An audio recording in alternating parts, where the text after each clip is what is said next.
Hello friends. ఈరోజు market చూస్తే 26,100 దగ్గర ఓపెన్ అయింది. అక్కడ నుంచి 26,160 మార్నింగ్ 10 మినిట్స్‌లోనే ఇంత వోలటిలిటీతోని మళ్ళీ ఫాల్ అయింది. సో, కొంచెం మార్నింగ్ నుంచి వోలటిలిటీతోనే ఉంది. 26,000-26,200 ఈ మధ్యలో ఉన్న 26,100 దగ్గరే ఎక్కువ వోలటిలిటీ షిఫ్ట్స్ అయినాయి కాబట్టి మార్కెట్ ఇంకా వోలటైల్‌తోనే ఉంది. ఇక్కడ మనం విక్స్ చూసుకుంటే అదొకటి విక్స్ అనేది ఒక ఇండికేటర్. సో, అది పానిక్‌ని ఇండికేట్ చేస్తుంది. ఫియర్ ఎంతుందో. సో, మన ఇన్వెస్టర్స్ ఫియర్‌తో ఉన్నారు కాబట్టి, ఈ ఫియర్ మీద ఏం జరుగుతుందో మార్కెట్‌లో అర్థం కాదు. కొన్నిసార్లు ఫాల్ జరగచ్చు, కొన్నిసార్లు రైజ్ జరగచ్చు. నిన్నటి ఆల్ టైమ్ హై నుంచే డైరెక్ట్ ఫాల్ జరిగింది కాబట్టి, సో, అక్కడ నుంచి రియాక్షన్ జరిగింది. సో, మార్కెట్ మంచి వోలటిలిటీతోనే ఈరోజు ఎండ్ అయిపోయింది. మార్నింగ్ మనం ఒక సెటప్ ఇచ్చాం. అదేంటంటే 26,060 బిలో వస్తే ఒక సెటప్ తీసుకోవచ్చని. కానీ అక్కడ రాకుండానే వెళ్ళిపోయింది మార్కెట్ రివర్సల్ అయ్యి. సో, బుల్ రన్‌లో 26,100 అబోవ్ బ్రేక్అవుట్ ఇచ్చి ఒక సిగ్నల్ కూడా ఇచ్చింది అక్కడ నుంచి. కానీ మనం అక్కడ నుంచి సెటప్ చేసుకోకుండా 26,130 దగ్గర నేను సెటప్ ఇచ్చాను. సో, అది మంచిగానే వర్కౌట్ అయింది. కానీ 26,200 హిట్ కాకుండానే మళ్ళీ రివర్సల్ జరిగింది. సో, ఇదంతా ఓఏ షిఫ్ట్స్ వల్ల చాలా వోలటిలిటీ ఉంది మార్నింగ్ నుంచే. And call OI, put OI buildup జరుగుతుంది. అటు అన్వైండింగ్ జరుగుతూనే ఉంది. సో, ఇదంతా ఫాస్ట్‌గా జరిగిపోయే మార్కెట్ కాబట్టి వోలటిలిటీ. సో, ఇక్కడ సెకండ్ మార్కెట్ సెటప్‌లో మనం ట్రేడ్ చేసేటప్పుడు ఇక్కడ ఎగ్జిట్ ప్లాన్ ఎలా చేయాలంటే, సో, ఫస్ట్ టైం రియాక్షన్ జరిగింది ఓకే. కానీ సెకండ్ టైం రియాక్షన్ చూసుకోవాలి మనం మళ్ళీ. సో, ఈ సెకండ్ టైం రియాక్షన్ అనేది ఫ్లాట్‌గా జరిగిందా, లేకుంటే లో వెళ్తుంటే జరిగిందా, పైనికి వెళ్తుంటే జరిగిందా, ఇది చూసుకోవాలి మెయిన్ థింగ్. సో, ఇక్కడ జరిగింది లో వెళ్తుంటే జరిగింది కాబట్టి కొంచెం మనం ఈజీగా అక్కడ నుంచి ఎగ్జిట్ అవ్వడం బెటర్. సో, ఈ ప్లేస్‌లో లైవ్ సెషన్ జస్ట్ ఒక శాంపిల్ వరకు చేశాను. సో, మండే నుంచి చూడండి. నేను లైవ్‌లో మీకు కూడా మంచి analysis time to time update ఇస్తూనే ఉంటా. లైవ్ స్ట్రీమింగ్ జరుగుతుంది మండే నుంచి. ఈ వోలటైల్ సిచ్యువేషన్‌లో ఒక్క సెటప్ 2 సెటప్స్‌లో ఎగ్జిట్ అవ్వకపోవడం బెటర్. సో, మళ్ళీ మార్కెట్ ఎక్స్‌పెక్టేషన్ తీసుకొని చేద్దాం అనుకుంటే అది ఏ టైంలో ఎలా యాక్ట్ చేస్తుందో తెలీదు కాబట్టి. సో, ఈరోజు చూడండి ఇక్కడ 1:45 PM దగ్గర మార్కెట్ చిన్న ర్యాలీ తీసుకొని 150 వరకు వెళ్ళింది. ఇక్కడ చూసుకోవచ్చు ఫస్ట్ టైం రిజెక్ట్ జరిగినప్పుడు మార్కెట్ మళ్ళీ కొంచెం పైకి తీసుకెళ్ళి ఇక్కడ లాస్ట్ మొమెంటం జరిగి ఇక్కడ నుంచి ఇంకో రిజెక్షన్ క్యాండిల్ కూడా తీసుకోవచ్చు. రిజెక్షన్ క్యాండిల్ ఇచ్చింది. సో, ఇక్కడ నుంచి మనం ఎగ్జిట్ అయిపోయే ఛాన్స్ ఉంది. లేకుంటే ఇక్కడ నుంచి ఫాల్ జరుగుతుంది ఈజీగా. ఓఏ కూడా షిఫ్ట్స్ బాగానే జరిగినాయి. అండ్ కాల్ ఓఏ బిల్డప్ ఫాస్ట్‌గా జరిగింది ఈ యొక్క రిజెక్షన్ తర్వాతనే. సో, ఇక్కడ కూడా మనం ఎంట్రీ కావచ్చు. కానీ నేను సపోర్ట్ ఎక్కడ ఉందని చూస్తే 26,000 దగ్గర ఉంది.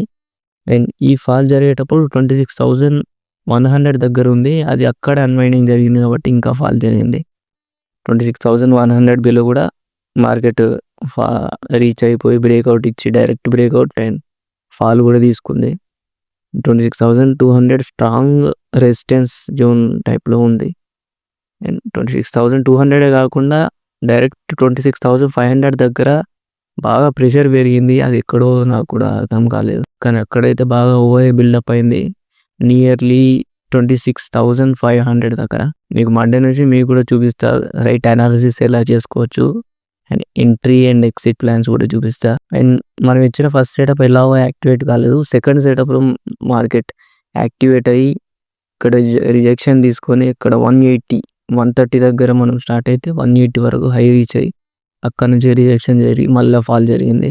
సో, ఇక్కడ కూడా ఇంకో ట్రేడ్ తీసుకోవచ్చు. ఈ సెకండ్ టైం ఏం జరిగిందంటే మార్కెట్ ఈ రేంజ్‌లోనే ఉండొచ్చు అనుకున్నాను. ఎందుకంటే సపోర్ట్ జోన్స్ బాగానే బిల్డ్ అయినాయి. 26,100 అండ్ 26,200. కానీ మార్కెట్ ఎక్స్పెక్ట్ చేసినంత వరకు అంత ఫాస్ట్‌గా OI unwinding and call OI buildup జరిగింది. పుట్ ఓఏ అన్వైండింగ్ జరిగింది కాబట్టి ఇదంతా అన్ఎక్స్పెక్టెడ్ మార్కెట్. ఎందుకంటే వోలటిలిటీ మార్నింగ్ నుంచే బాగుంది కాబట్టి ఇంత స్ట్రాంగ్ వోలటిలిటీతో సర్వైవ్ అవ్వడం కొంచెం కష్టమే. కానీ ఆప్షన్ సెల్లింగ్‌లో కొంచెం ఈజీ ఉంటుంది. ఎందుకంటే షార్ట్స్ ట్రయాంగిల్ వేసుకున్నప్పుడు 26,000 దగ్గర సో, మనం షార్ట్స్ ట్రయాంగిల్ వేసుకోవచ్చు. సో, 26,000 దగ్గర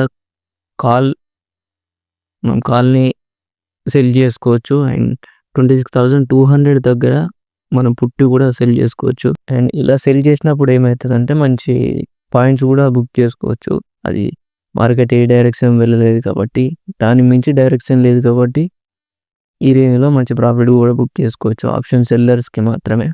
అండ్ బయర్స్‌కి మాత్రం కొంచెం రిస్కీ థింగ్ అని అనుకోవచ్చు. కానీ ఇలాంటి లాస్ట్ మూమెంట్‌లో ఇంత ప్రెషర్ పెరిగింది కాబట్టి ఇక్కడ ఈజీగా ఆప్షన్ బయింగ్‌లో ప్రాఫిట్ తీసుకోవచ్చు.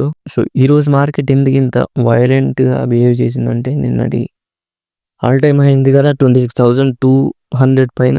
సో అక్కడి నుంచి నిన్న మార్కెట్ క్లోజింగ్ మాత్రం 200 బిలో 26,200 బిలో జరిగింది కాబట్టి సో కొంచెం ప్రెషర్ ఉండొచ్చు మార్కెట్‌లో. అండ్ అక్కడి నుంచే గ్యాప్ డౌన్ అయిపోయి ఈరోజు మంచి సెల్లింగ్ ప్రెషర్ ఉంది, బయింగ్ ప్రెషర్ కూడా ఉంది. సో ఇక్కడ డిఐఎస్ అండ్ ఎఫ్ఐఎస్ బాగా సెల్లింగ్ అండ్ బయింగ్ యాక్టివిటీ జరిగింది కాబట్టి సో వోలటాలిటీ ఉంది. అండ్ విక్స్ కూడా రైజ్ అయింది మార్నింగ్ నుంచే. ఇలాంటి ఇండికేషన్స్ ఓన్లీ ఈవెంట్స్ ఉన్నప్పుడే అవుతాయి, లేకుంటే key level points all time high దగ్గర కూడా జరుగుతాయి కొన్నిసార్లు. గ్యాప్ డౌన్ అవ్వడం వల్ల కూడా ఇంకో రీజన్ అని చెప్పుకోవచ్చు. ఒకవేళ ఫ్లాట్ ఓపెన్ అయి ఉంటే విక్స్ కూడా రైజ్ అయ్యేది కాదు, ఆర్ ఎల్స్ గ్యాప్ అప్ అయినా ఏం కాకుంటే గ్యాప్ డౌన్ వల్ల ఇంకా ప్రెషర్ పెరిగి డిఐఎస్ అండ్ ఎఫ్ఐఎస్ మధ్యలో ఈ ఫైట్ జరిగింది. Call OS and put OA buildups, unwindings. And ఇక్కడ రీటైలర్స్ మాత్రం జాగ్రత్తగా ఉంటే బెటర్. ఇలా ఎంతవరకు అవాయిడ్ చేయాలి మార్కెట్ని, లేకుంటే ఆప్షన్ సెల్లింగ్లో కూడా లాస్ వచ్చే ఛాన్స్ ఉంటుంది. ఓన్లీ వన్ సైడ్ ఫేవర్గా మాత్రం ఉండద్దు. సో ఈ రోజుకి ఇంతే. మళ్ళీ మండే వెళ్దాం. మండే మాత్రం ఖచ్చితంగా లైవ్ స్ట్రీమింగ్ ఉంటుంది. సో ఆ స్ట్రీమ్లో మీకు లైవ్ సెటప్స్ కనబడతాయి, ఎక్కడ ఎలా ట్రేడ్ చేయాలో. మళ్ళీ నెక్స్ట్ వీడియోలో కలుద్దాం మండే రోజు. Subscribe to option it's Telugu.